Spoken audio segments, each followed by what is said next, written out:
비슷한 배달이 많이 생겨나고 있잖아요. 혹시 마켓컬리가 성장할 수 있었던 이유나 다른 배달앱과의 차이점이 있나요? 저는 마켓컬리가 성장할 수 있었던 가장 중요한 이유는 고객이 무엇을 좋아하는지에만 집중해서라고 생각을 합니다. 네. 그래서 그 기준을 명확히 놓고, 예를 들어 고객이 좋아하는 상품 그리고 이런 것들은 굉장히 그 상품을 가지고 와서 판매하기가 어려워도 꼭 해냈고요. 반면에 이게 고객에게 필요 없는 상품이고 그닥 가치가 없다라고 생각하면 과감히 안 파는 의사결정도 했던 것 같아요. 그래서 그런 이제 고객들이 좋아할 만한 것들을 잘 찾아내고 그걸 지속적으로 실행할 수 있는 그게 아마도 가장 큰 차별화 포인트가 아닐까라고 생각을 합니다. 뭐 승진하신 날 그만두신 네네, 제가 직장에서 그런 서러운 짓을 했죠. 그 얘기 간단하게 네네네.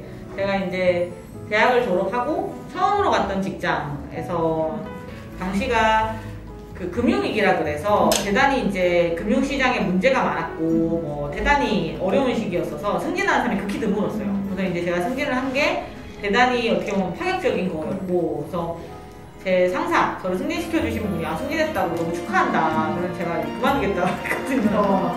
그 당일. 네, 그날 밤에 집에 가서 승진시켜 주신 거 너무 감사한데 제가 그만둬야 될 것 같다. 네, 그렇게 말씀을 드렸었죠. 네, 왜 그랬냐를 생각해보니까 어찌됐건 그 승진하고 나서 한 1년간은 비슷한 일을 하면서 배울 수 있는 게 별로 없는 것 같더라고요. 그래서 저는 그 당시에 되게 젊었고 사회생활 시작한 3년도 채 안 됐을 때였고, 그리고 지금도 그렇게 생각하지만 제가 계속 배우면서 성장해 나가야지만 어찌됐건 나중에 돈도 많이 벌고 제가 의미 있다고 생각하는 일도 하고 사회에 임팩트도 줄 수 있을 거다라고 생각을 해서 계속 배워야 된다고 생각했어요. 뭔가 새로운 걸 배우고 새로운 거에 도전하고. 근데 그걸 할 수 없다라고 생각하니까 승진이 큰 의미로 다가오지 않아서 별로 기쁘지가 않더라고요. 그래서 그렇다면 빨리 퇴사를 해야겠다라고 생각해서 퇴사하기로 하고 완전 새로운 일을 하는 곳으로 이직했습니다. 회사를 한 번 옮긴 거 말고 4번이어서 옮겼는데 다 이유가 있으세요? 맞아요. 네. 옮길 때 이유는 늘 둘 중에 하나였습니다. 하나는 저기 가면 더 배울 수 있을 것 같다. 네. 어떤 분이 그런 얘기를 하셨어요. 이게 페이스북 아시죠? 네. 페이스북에 되게 높은 여자분 중에 한 분이 인생과 그 커리어는 마치 정글짐과 같다. 그 놀이터에 있는 정글짐 있잖아요. 그 정글짐에서 꼭대기까지 올라가는 방법이 이렇게 쭉 타고 올라가는 방법도 있지만 옆으로 지그재그로 가는 방법도 있고, 그래서 직장인으로서 스스로의 정글짐을 설계해라 라는 얘기를 한 적이 있는데, 그분이 저 그게 너무 맞다고 생각을 했어요. 즉 끝까지 올라가는 것도 중요한데 사실 우리가 정글짐 놀이할 때도 보면 막 중간중간에 이렇게 왔다 갔다 하면서 친구들이랑 노는 게 되게 재밌잖아요. 빨리 끝까지 올라가는 게 사실은 제일 중요한 건 아니고 내가 어떤 정글짐의 경로를 통해 저기까지 갔느냐가 중요한데, 저는 그게 내가 뭘 배웠냐라고 생각을 했습니다. 그래서 항상 새로운 게 배울 게 있는 것 같다, 저기 가면 더 빨리 배울 것 같다라고 하면 옮겼고요. 두 번째로는 그 좋은 사람, 사람이 정말 중요한 것 같아요.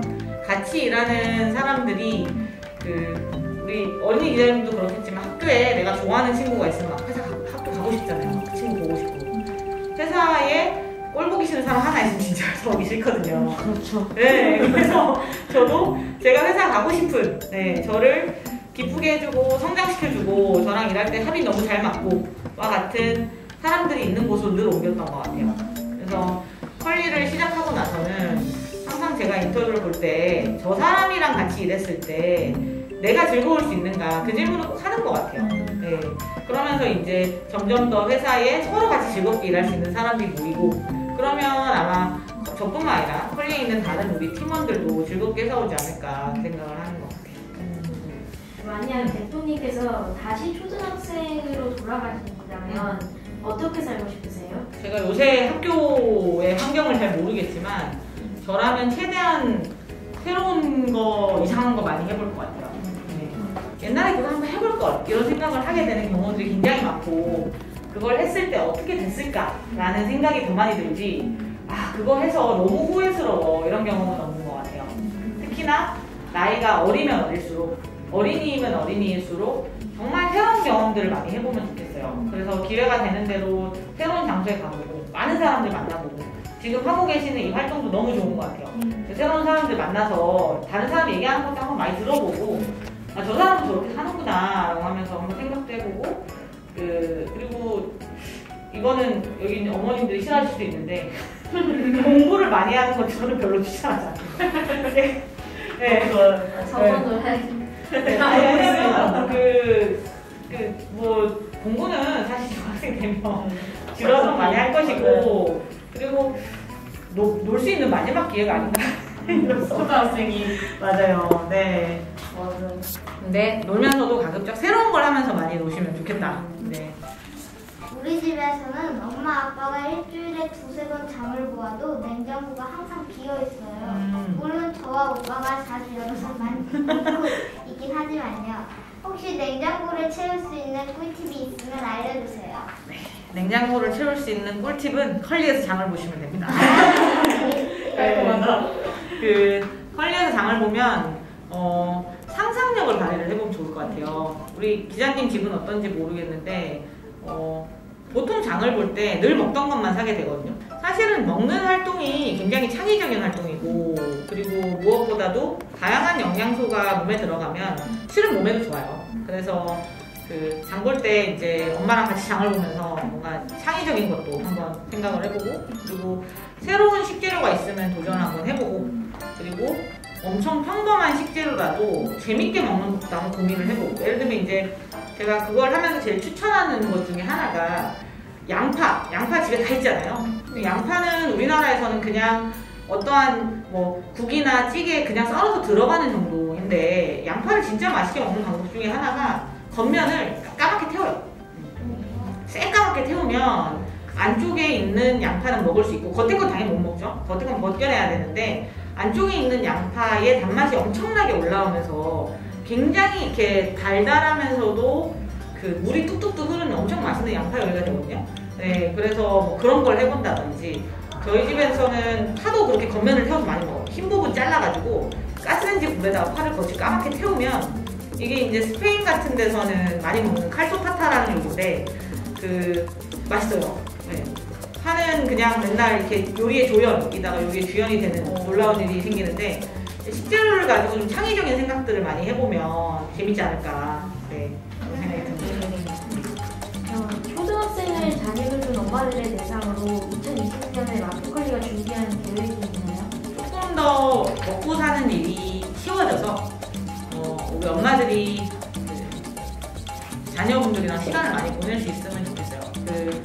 아마 여기 있는 친구들, 뭐 기자님들도 바쁘시지만 엄마도 너무 바쁘고, 뭐 집에서 해야 될 게 정말 많잖아요. 빨래도 해야 되고 청소도 해야 되고, 먹고 사는 문제만이라도 조금 더 쉽게 해드리면 좋겠다. 그래야지 이제 엄마가 여기 있는 기자님들이랑 이야기도 많이 하고, 또 재밌는 곳도 데려가 주시고 그럴 수 있을 거라, 이 먹고 사는 문제 좀 더 쉽게 만들어 드리기 위해서 저희가 컬리를 통해서 쉽게 장 보실 수 있도록 계속 개선을 하려고 합니다. 회사에 직원으로 있을 때랑 CEO랑 있을 때랑 함께 차이점이 있어요.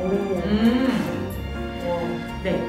가장 큰 차이점은 제가 무슨 일이 일어나든 책임을 져야 된다라는 게 CEO로서의 가장 큰 차이점인 것 같아요. 그러니까 제가 직원일 때는 제가 문제가 생겼다 그러면 상사한테 떠넘기고 그냥 가만히 있고 시키는 일하고 이러면 되는데, 책임을 져야 되죠, 제가. 그리고 훨씬 더 주도적으로 일을 해야 됩니다. 즉 이제 우리 팀이 일을 잘하는 데는 제가 어떠한 방향을 제시를 하는지에 달려있기 때문에 훨씬 더 먼 미래에 대해 생각하고, 그리고 지금 일어나는 일에 대해서는 책임을 지는, 이게 가장 큰 차이점인 것 같아요. 정치학과에 나온 후 첫 택배 배송을 하면 어떨까 하고 생각한 이유가 있나요? 택배 배송이 되게 편할 것 같다고 생각을 했어요. 그러니까 우리가 주로 낮에는 바쁘고 밤에 주문을 하는데, 밤에 주문한 게 아침에 와 있으면 얼마나 좋을까. 그러면 출근하기 전에 냉장고에 넣어놓고 갈 수가 있잖아요. 네. 그래서 그것 때문에 이제 특별 배송을 생각을 했고, 실은 이게 이제 제가 근무하던 다른 동료들한테도 물어보니까 그거 너무 좋은 아이디어인 것 같다라고 해서 시작을 하게 됐어요. 그 마켓컬리에서 시키면 채소들이나 과일들이 다 하루 안에 나무에서 따는 게 오잖아요. 근데 그게 굉장히 어려웠는데 그걸 어떻게 가능하게 하셨나요? 그래서 이제 기술과 데이터가 중요한 거고요. 요새 학교에서도 코딩을 배우잖아요. 근데 저희가 하는 코딩 중에서는 특정 날에 얼마나 많은 고객들이 딸기를 먹을까를 미리 예측을 해요. 저희 이제 엔지니어들이 미래를 예측하는 거죠. 미래를 예측을 해서 미리 딸기 농부님한테 12월 29일에 딸기가 1000개가 팔릴 것 같으니까 미리 좀 준비를 해주세요라고 하는 요 과정이 있습니다. 이게 되지 않으면 지금 말씀하신 그 하루 만에 그 과일을 보내드릴 수가 없어요. 즉 이제 미래가 점점 더 좋아지고 우리가 더 신선한 걸 먹을 수 있는 거는 물론 사람이 열심히 일해야 되는 것도 있는데 이러한 어려운 문제를 풀기 위해서 데이터를 잘 모으고 그거를 잘 코딩을 통해서 정교한 코딩을 통해서 미래 예측을 좀 잘하는 게 있습니다. 그래서 제가 아까 전에 다양한 경험을 해보셨으면 좋겠다라고 말씀드렸는데 그 다양한 경험 중에서 꼭 데이터를 어떻게 사용하면 문제를 잘 풀 수 있을까 그리고 그거를 어떻게 코딩으로 풀 수 있을까는 진짜 꼭 좀 경험을 해보셨으면 좋겠어요. 저도 코딩을 배우는데 제가 어렸을 때는 코딩이라는 게 없었어서 나이 들어서 배우려니까 훨씬 시간이 오래 걸리더라고요. 근데 이제 우리 어린이 기자님도 훨씬 더 빨리 배우실 것 같아서 코딩은 강추. 코딩 강추. 네, 배우도록. 어린이 조선일보 구독자 여러분 안녕하세요. 네, 마켓컬리 창업자 김슬아입니다.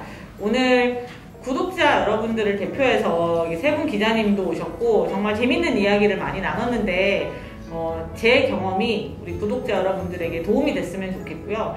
이제 겨울방학이 막 시작됐는데 겨울방학 동안 건강하고 다양하고 즐거운 경험을 많이 하셨으면 좋겠습니다.